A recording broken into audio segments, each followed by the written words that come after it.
नमस्कार परिजनों, आप देख रहे हैं छोटी पाठशाला। आप जी का बहुत बहुत स्वागत है। यह एक एक्सप्लेनेशन वीडियो है, एनालिसिस वीडियो है। आपके बहुत सारे जो डाउट्स हैं वो इस वीडियो से क्लियर हो जाएंगे। हम लोग बात कर रहे हैं BHU PG admission spot round 2 के बाद हमारा डीवी कब होगा, हमें बीएचयू कब आ जाना है, ये तमाम बातें जो है वो इस एक वीडियो में हम लोग समझेंगे। लेकिन साथ ही साथ हम लोग ये भी समझने की कोशिश करेंगे कि ये अलोकेशन जो हमें फर्स्ट में मिला वो सेकंड से कितना अलग था, और अभी आने वाले समय में क्या कोई और स्पॉट राउंड आ सकता है या दूसरा नेम लेके मॉपअप राउंड का नाम लगा के एडमिशन हो सकता है। ये पूरी पॉसिबिलिटीज हम लोग डिस्कस करेंगे।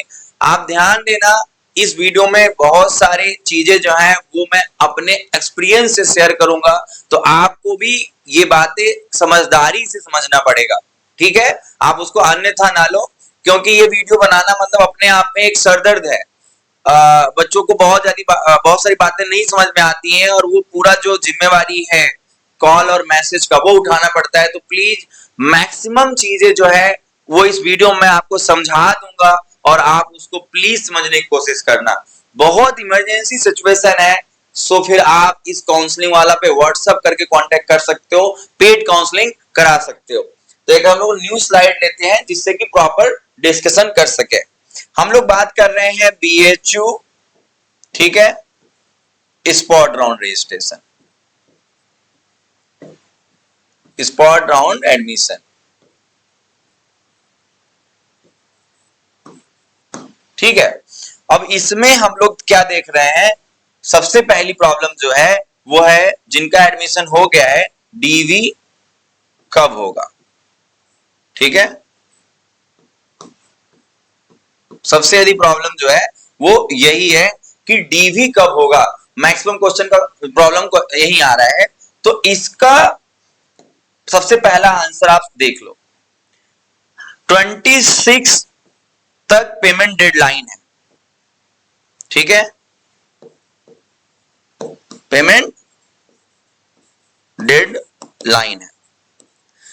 इस 26 तक जो है पोर्टल पे कुछ खास एक्टिविटी देखने को मिलेगा नहीं। इसके बाद आपको एक चीज देखने को मिलेगा, आपके पोर्टल पे आप उसको चाहे एडमिशन लेटर बोलो, ठीक है, चाहे आप उसको अपना काउंसलिंग लेटर बोलो, चाहे आप उसे एडमिट कार्ड बोलो, ठीक है, अलग अलग नाम रहता है, एडमिट कार्ड भी बोलते हैं।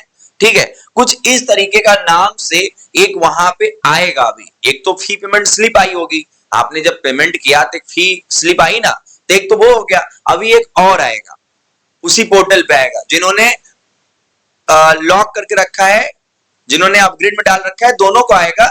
लेकिन आगे प्रोसेस आपको समझ में आ जाएगा। बहुत सारे बच्चों का ऑटोमेटिकली भी लॉक हो सकता है, और अदरवाइज जब फाइनल हो जाएगा कि आपको यही सीट मिल गई है तो आप खुद से भी उसको लॉक कर देना। ठीक है, यानी फ्रीज लॉक, उसमें जो भी ऑप्शन है वो आप कर दोगे तो वहां पे फिर से आपका वो एडमिट कार्ड जनरेट हो जाएगा। अभी नहीं हो रहा है, वो जब जनरेट होगा तो मैं एक शॉर्ट वीडियो बना के कंफर्म करूंगा। क्योंकि ये जो मैं लेटर बताया, ये लेटर बहुत काम का लेटर है। इसी पे आपका मैक्सिमम इंफॉर्मेशन जो है वो लिखा होगा। ठीक है, मैक्सिमम इंफॉर्मेशन यहीं पे लिखा होगा। लाइक व्हाट, लाइक आपको कौन सी डेट को आना है, कितने सारे डॉक्यूमेंट लेके आने हैं, कौन से समय आना है, किस डिपार्टमेंट में आना है, ये सब कुछ लिखा होगा इस लेटर में, जो कि 26 के बाद आप अपने पोर्टल पे देख पाओगे। ऐसा भी हो सकता है कि कुछ लोग लॉक फ्रीज कर दिए हो, ठीक है, तो उनको इसी दरमियान मिल जाए। ओके, क्योंकि ऑलरेडी क्लासेस रन कर रही हैं, तो भाई वो लोग भी इतना लेट करना नहीं चाहेंगे। तो आपको मैं बताना चाहूंगा कि आप 26 तक अपडेटेड रहो, अपने पोर्टल को देखते रहो। और उसके बाद अब अगर मेरे एक्सपीरियंस से पूछना चाहोगे कि सर डीवी के लिए कब हमारा टिकट और ये सब हो जाना चाहिए, इसमें 2 जोड़ दो। ठीक है, यानी 28 तक का टाइम, वैसे 27 भी हो सकता है, लेकिन जहां तक मुझे लगता है कि 26 अगर इंड डेट है तो 28 तक का ये लोग आपको डीवी का डेट दे सकते हैं।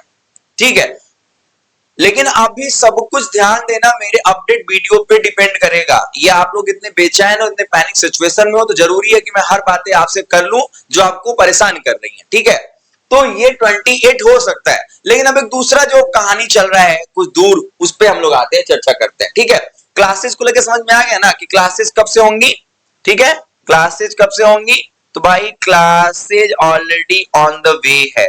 ठीक है, ये क्या है, ऑलरेडी चल रही है। ओके, और ये चल रही है आपका 11 तारीख से ही, 15 तारीख से ही। तो आपका सिलेबस बहुत नहीं भाग रहा है, आप आराम से इस अगस्त तक बीएचयू में आ जाओगे। यानी कि फ्रॉम 1 सितंबर आप अपना बेहतर क्लास बीएचयू में स्टार्ट कर पाओगे। जितने भी स्पॉट ऑन 1 और 2 के बच्चे हैं, इनको हॉस्टल नहीं मिलेगा। इसके लिए भी हमारे पास एक प्लेटफॉर्म है हॉस्टल वाला, इसी वीडियो के डिस्क्रिप्शन में मिल जाएगा उसका लिंक, आप इसको ज्वाइन कर लो और वहां पे आपको बहुत सारे नियर बाई प्राइवेट हॉस्टल्स हर एक एफिलिएटेड डीएमसी के पास रिकमेंड कर दिया जाएगा, कोई चार्ज नहीं लगता है उसका। अब हम लोग आते हैं इस पूरी कहानी पे जो आपको बेहद जरूरी है जानना। ये एक इंस्टा का है, इसीलिए मैं इसको एक ऑफिशियल डेटा तो नहीं बोलूंगा। ठीक है, 400 सीट की बात की जा रही है।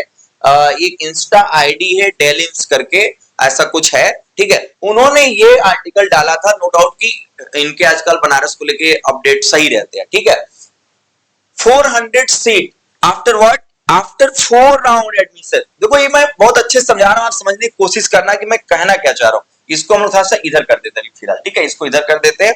अब मेरी बात ध्यान से समझो, यानी कि जो 1 से 4 तक का एडमिशन हुआ, रेगुलर राउंड की बात कर रहा हूं। ठीक है, रेगुलर राउंड की बात कर रहा हूं मैं।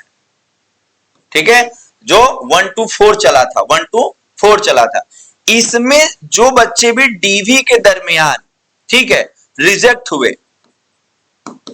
ठीक है, जो डीवी के दरमियान यानी डॉक्यूमेंट वेरिफिकेशन बच्चे रिजेक्ट हुए ना, या फिर दूसरा तरीका हो सकता है कि जब तक स्पॉट नहीं आया था, ठीक है, जब तक स्पॉट नहीं आया था से लेके जब 4 इंड हुआ था।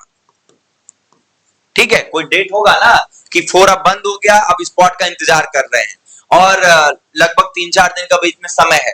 तो इस दरमियान जिन लोगों ने अपना एडमिशन कैंसिल कराया, ठीक है, जिन लोगों ने अपना एडमिशन कैंसिल कराया, एक हो गया रिजेक्ट, एक हो गया cancel, in between spot started और इंड ऑफ 4th राउंड।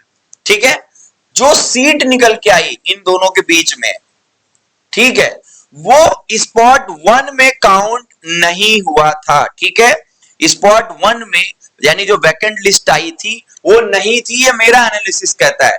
क्योंकि आप अगर टाइम पूरा क्रोनोलॉजी समझोगे तो आप देखोगे कि जब बच्चे डीवी करा रहे हैं उसके बाद मात्र 3 से 4 दिन समय मिल रहा है, तो ऐसा डिपार्टमेंट जब तक लिस्ट भेज रही है वो सीट इस वाले में काउंट नहीं हुआ, इस 400 में। और ये डेटा अभी मैं आगे सेटिस्फाई भी कर दूंगा आपका। ठीक है, यानी ये 400 सीट जो है ये कहां की सीट थी, अब ये सीट थी इसी 1 से 4 वाले जो बच्चे थे, जो 1 to 4 सीट भरी जा रही थी, 1 round, 2nd round, 3rd round, 4th round आ रहा था।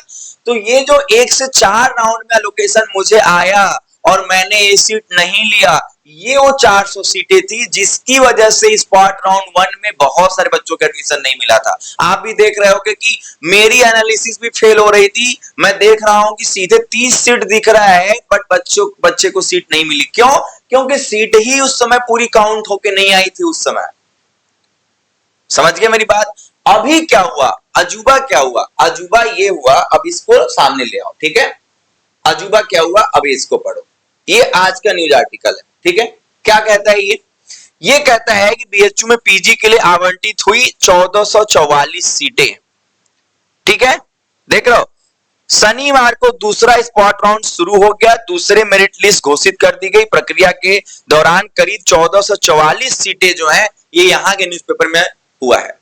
मेरी बात समझ लो मैं क्या बोल रहा हूं? यानी कि जब स्पॉट राउंड 2 की बात शुरू हुई, जब स्पॉट राउंड 2 की बात शुरू हुई यहाँ पे, तब ये जो सीटें थी, ये सीटें जो थी इसमें क्या कर दी गई, ऐड कर दी गई, ऐड कर दी गई। यही रीजन है कि अभी स्पॉट 2 में बहुत सारे बच्चों का एडमिशन मिला, अपग्रेडेशन ये सब भी हुआ। अब ये कहानी मैं सुना क्यों रहा हूं, क्या फायदा है मुझे इस कहानी से, इस पे बातें कर लेते हैं।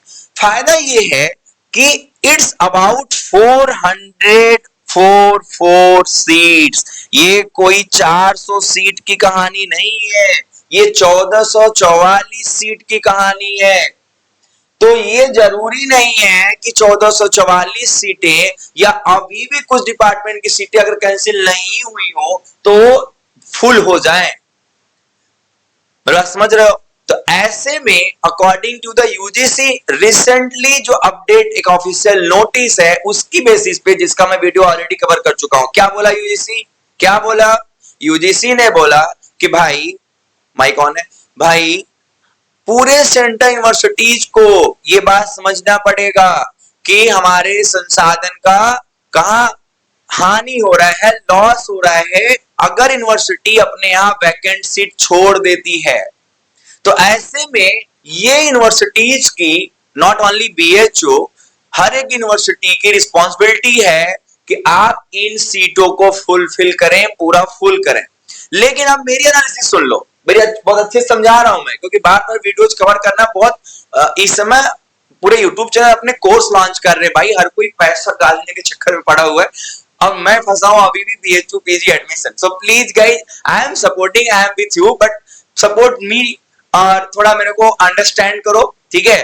तो समझना, अभी मैं ये समझा रहा था कि बीएचयू अगर ऐसे राउंड्स पे राउंड लाएगा तो कभी एडमिशन लूप से बाहर नहीं आ पाएगा। समझ रहे हो? एडमिशन इस तरीके से सीट नहीं फुल, ये एंडलेस प्रोसेस है ना, हमेशा बच्चे रह जाएंगे, कुछ सीटें खाली रह जाएगी, फिर कोई सामने विड्रॉल कर लिया, ऐसा नहीं होता है। लेकिन हाँ, अब आप पूछोगे सर फिर कुछ तो सोल्यूशन अच्छा बेहतर होगा, जरूर होगा। अब जो, चूंकि अभी सीएससी की तरफ से कोई ऑफिशियल नोटिफिकेशन नहीं है, ठीक है, यानी बीएचयू का सिर्फ सेंट्रल एडमिशन कमेटी कोई ऑफिशियल नोटिफिकेशन नहीं है, तो मुझे अगर एक सजेशन के तौर पे, या मैं जो चाहता हूं एज अ काउंसलर कि ऐसा होना चाहिए, ठीक है, तो वो ये होना चाहिए, ध्यान से सुनना, ये जो 1444 सीटें हैं, अब ये 25-26 तक एंड डेट है, 26 तक पेमेंट जाना है। मैं मान लेता हूं कि इसकी 60% या 70% जो सीटें फुलफिल हो जाए, जो कि हो सकती हैं। बची हुई सीटें, ठीक है, एक प्रोबेबिलिटी ये भी है कि पूरी फुल हो जाए, जो कि ऐसा होता नहीं है। तो मान लो कि इसमें 30 सीट या जो भी एक एस्टिमेटेड सीट बच जाती है, ठीक है, उन सीटों को भरने के लिए जिसके लिए आप उम्मीद करके बैठे हो, बीएचयू या तो थर्ड राउंड ला दे, स्पॉट थर्ड ला दे, या तो थर्ड ला दे, या क्या आप डायरेक्टली ऑफलाइन बुला के, ठीक है, मैं क्या बोला, ये मैं ऐसा सोचता हूं, ऐसा बेहतर हो सकता है, या तो आप उन सीटों का विवरण निकालो और ऑफलाइन बुला लो, यानी पहले ही बता दो कि भाई मेरे पास अभी भी 300 सीट है, इस अलोकेशन पे है, इस यूनिवर्सिटी में है, और आप डायरेक्टली डॉक्यूमेंट लेके आ जाओ, यहां पे हम डायरेक्ट आपका काउंसलिंग कर देंगे, 24 घंटे के अंदर आपको पेमेंट चला जाएगा, जो भी इंटरेस्टेड होंगे वो आ सकते हैं। तो इस तरीके से भी इस सीट को फुल किया जा सकता है, क्योंकि स्पॉट थर्ड में ये श्योर नहीं है कि इन 300 सीटों के लिए जिसको अलोकेशन जाएगा वो उस सीट को लेना ही चाहता हो, लेकिन ये गारंटी है कि अगर 300 सीटों का एक लिस्ट बच्चा देख ले और ये एनालिसिस कर पाए कि हाँ 2-4 सीट है, मैं 3-4 नंबर से गड़बड़ा रहा हूं, तो वही बच्चा चल के आएगा जिसको एडमिशन लेना है। तो ऐसे में सीट भी फुल हो जाएगी और यूनिवर्सिटी में बच्चे भी आ जाएंगे।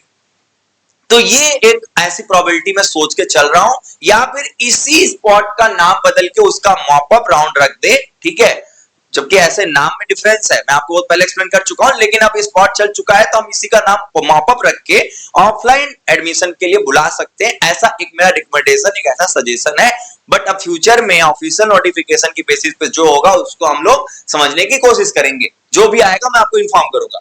तो अब जब मैं ये एक्सप्लेनेशन दे दिया कि फर्दर सीट फुल करने के लिए थर्ड भी आ सकता है या ऑफलाइन आ सकता है, तो क्या फर्स्ट और सेकंड पे इफेक्ट पड़ेगा? तो जहां तक मुझे लगता है कि सीएससी अभी फर्स्ट एंड सेकंड की डीवी के लिए बुला लेगा, जहां तक मुझे लगता है कि इनको बुला लेगा और वो बहुत जल्दी बुला लेगा। आप लोग अपने डॉक्यूमेंट्स रेडी करके रखो, ठीक है, और यूं समझो कि जैसे ही ऑफिशियल नोटिफिकेशन आता है आई विल इन्फॉर्म। तो मुस्कुराते रहिए, बहुत सी शुभकामनाएं। ये पूरा एनालिसिस था जो मेरे माइंड में भी चल रहा था, बच्चों को मुझे लग रहा है ये पूरी कहानी सुनने समझने के बाद कहीं ना कहीं प्रॉब्लम का कुछ तसल्ली मिली होगी, सुकून मिला होगा। तो ये वीडियो आपके लिए था, मुस्कुराते रहिए। So please subscribe, like, share, और उम्मीद करते हैं कि जल्द से जल्द सीएससी के थ्रू कुछ ऑफिशियल नोटिस, पॉजिटिव मैसेज मिले। और हम उस पे आप तक पहुंचाएं और आपको थोड़ा अच्छा लगे। हर हर महादेव।